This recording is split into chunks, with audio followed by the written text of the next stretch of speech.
This is Ed Park, aka Taugrim, bringing you my first Gunslinger video for Star Wars: The Old Republic. Gunslinger is the advanced class for Smuggler that dual wields. It's a DPS build, and it is the mirror of the Imperial Agent Sniper. The core mechanic for Gunslinger is cover, and you can see that the cast time abilities Charge, Burst, and Aim Shot are not enabled without cover, so I go ahead and pop cover here, and those buttons are now enabled. While in cover, a Gunslinger has a buff called Unshakable, which prevents them from being interrupted, and is a great help for getting our cast time nukes off in PvP. You can tell when a player is Gunslinger or Sniper SPEC because their cover will have these blinking lights here and that very visible shield, and you can place cover anywhere on the map you want. So for example, a typical opener against opponents, you put up your cover, go ahead and open up with Aim Shot, which has a 15-second cooldown. It's a long cast nuke, and then you can spam Charge Bolts. Now notice cover can also tell you where you can take cover on the terrain, so you see those little green Gumbies, and I go ahead and roll into cover and then open up on these NPCs. This class uses an energy bar, and energy regenerates at a non-linear rate, so you want to be careful about not letting it get too low, and if needed you can use a 2-minute cooldown in combat to instantly regenerate 50 energy. For the 3 talent trees, Sharpshooter is the cast time nuking spec. That's the tree I'm currently running in this video. There is a SWTOR tree which provides a lot of AoE damaging capabilities, and the Dirty Fighting tree provides heavy bleed over time damaging effects. The Voidstar Warzone is a match in which both sides take turns being the attacker and defender. The goal as the attacker is to blast through a series of doors and rooms and progress further and faster than your opponents do in capping the end objective. So let's take a look at my 16 Gunslinger in a Pug Voidstar. The first thing I do is I plant cover right next to a pillar, and you can see this position affords me a good field of fire so I can attack the enemies, but it also provides me with a good escape route. So it's really important to place cover in a good position to maximize your offensive and defensive capabilities. Right here, I notice a player who's on the door, so I come over and start hitting them with Hammer of Bolts. Now, I shouldn't have actually moved out of cover. I was probably within range, and it's important to stay in range so that you can use your Charge Burst. Like right there, I get a nice 2k crit with Charge Burst, and you'll see in a moment here that I get a crit for over 3k with Aim Shot. Aim Shot has crit for me as high as 3600. Now, this opponent is already going to blow up the door, so I go ahead and open up with an Aim Shot, and then hit them with a leg shot to hold them in place, and then fire as many charge bursts as I can before they're able to flee through the door.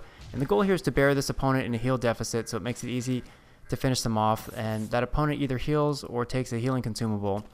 And I go ahead and move back into cover, but I am CC'd immediately. When you're crowd controlled, your cover breaks, so I come over here and I disable my opponent with a stun that's called Dirty Kick. You can hear it. It sounds like a groin shot with walnuts cracking. It's pretty nasty.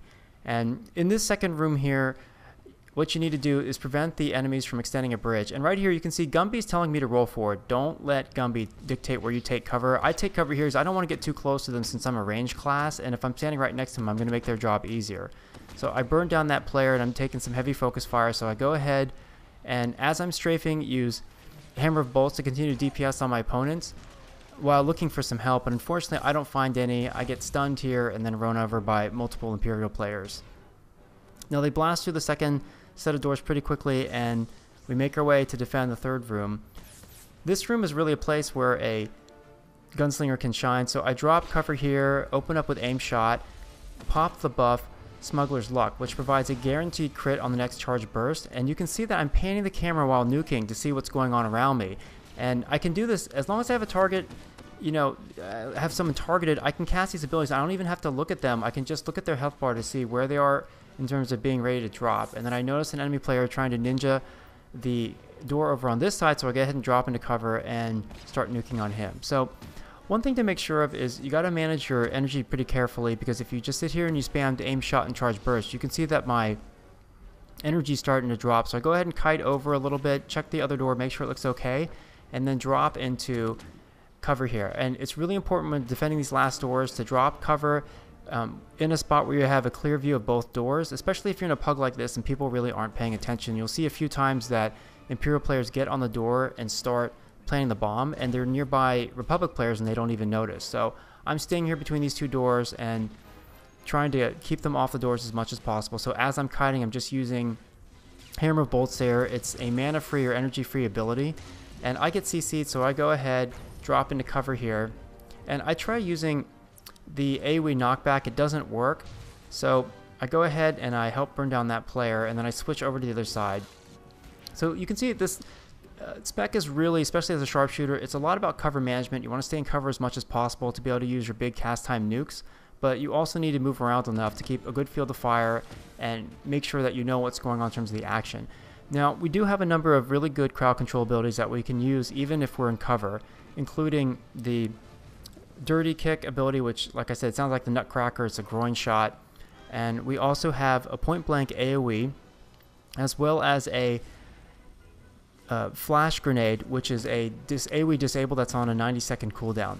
The Flash Disable will break as soon as an opponent is hit, but it's really good for slowing opponents down. And right there you can see there are two Republic players, and they failed to notice that enemy assassin was capping on the door, and you totally don't want to get tunnel vision, because this match isn't really about damage. It's more about crowd control and keeping people off the door. So we know the last door is broken here. I'm staying here, and I go ahead and throw a Flash Grenade to slow them down, to CC some of them. And the goal for me here is just to slow them down as much as possible and delay their cap. So I go ahead and use the Dirty Kick right there to stun a player, and we drop them, and then Imperials manage to access the data core, and the round 1 ends. So as round 2 starts, we go ahead and push toward a door, and I usually will look to see which door seems to be more lightly defended. In this case, it's the west door, the left-hand door. I drop into cover, open up with Amp Shot, and then start, and then I use Smuggler's Luck to provide the buff to make the next Charge Burst crit. And it's really important to burn down players as soon as possible to provide an opportunity to get on the door. So I'm helping to finish off this opponent who's pretty far away. And the neat thing about the Gunslinger is some of the abilities have a range out to 35 meters, which is longer than the 30 meters that most classes have. So I come up to this player, use Dirty Kick to stun him, drop into cover, and then resume nuking. And this may seem a little bit weird in some cases, but depending on whether or not your opponent has used their CCs, you can stand there and face tank them with cover up. Now in this case, I'm taking a significant amount of damage, and I get force left on there. So this player who's on me, I use Leg Shot, which is an instant cast root ability, and then kite over to break a line of sight and then get that healing consumable on the map. And then I drop into cover and just wait for him to come around, and he decides the better of it. Now I roll into cover to provide me with an open field of fire on that opponent. I don't stay in cover because at this point the door has been blasted and the fight is moving on. So I can DPS on the move, and as I drive by here, provide a drive-by blaster whip. It's a pistol whip, and it hits pretty hard. It can crit for as high as 1500, so when you're in melee range, you definitely want to use it. And then I go ahead and push up, roll into cover here. It's like a mini charge, and I'm nuking one target, and you can see a melee tries to get on me, so I use my point-blank AoE to knock that melee opponent back while continuing to DPS on my target. We drop my target, I go ahead and use Dirty Kick to stun that player, and then we drop him. And then when I get on the computer over here to extend the bridge, it's important to note that I tuck in tight to the wall. If I'm standing off to the side like some of these other people are, they can get shot at by people who are around the pillar. Now, here's a really big mistake that our team makes. So I try to get on this door, and you'll see this a few times. I try to get on this door, and these other players come over and they try to get on the door too, instead of trying to peel for me. So if someone's already planting a bomb, it's really important to use your crowd control abilities to shut down the enemies who are trying to come and interrupt them. You really only need one person on the door planting a bomb. I see this mistake made a lot in this match, and in my opinion, it's the reason why we lost. That, aside from the fact people were not really paying attention to doors, and I was having to cover 2 doors at that very last match to make sure that we weren't going to get ninja capped. So I obviously can't get on the door. There are too many defenders here. I drop into cover, and I'm going through the rotation of using my charge burst. I get CC'd here, and then as soon as I'm out of my CC, I go ahead and use Dirty Kick for the stun, Leg Shot, and then I strafe kite around the corner here to pick up the healing consumable. And I've got 2 enemy DPS on me, so I go ahead and drop into cover and burn down one while the other one is beating on me.